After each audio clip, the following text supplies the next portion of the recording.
আসসালামু আলাইকুম। বিশ্বাস এগ্রো ফার্ম অ্যান্ড ফিশারিতে আপনাদের সবাইকে স্বাগতম। গত ভিডিওতে আমি আপনাদের দেখিয়েছি আমরা আমাদের পেয়ারার বাগানের কাজ শুরু করে দিয়েছি।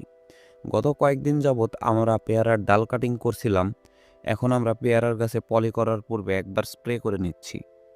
পেয়ারা পলি করার পূর্বে পেয়ারাতে স্প্রে করা অতি গুরুত্বপূর্ণ। এই স্প্রেতে আমরা ছত্রাকনাশক, বোরন এবং জাপ পোকা মারার বিষটা ব্যবহার করছি। পেয়ারা পলি করার পরে আমরা প্রতি মাসে একবার পেয়ারা গাছে স্প্রে করব। পেয়ারা পলির পূর্বে আমরা স্প্রেটা করে থাকি কারণ পেয়ারার উপরে মাছিতে ডিম পাড়ে এবং এই ডিম এক পর্যায়ে পেয়ারাতে পোকা হওয়ার কারণ হয়ে দাঁড়ায়। এই স্প্রে যদি আমরা না করি তাহলে পেয়ারাতে কীটপতঙ্গের আক্রমণও বেড়ে যাবে। পেয়ারা পলি করার পরে যে স্প্রে করব সেগুলো আর এই পেয়ারার গায়ে লাগবে না, কারণ এই পেয়ারাগুলো সব পলিথিনের ভিতরে থাকবে।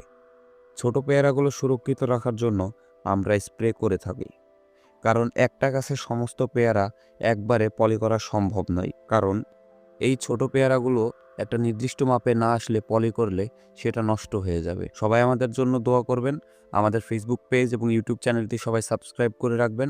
সবার জন্য দোয়া ও ভালোবাসা রইল। ধন্যবাদ।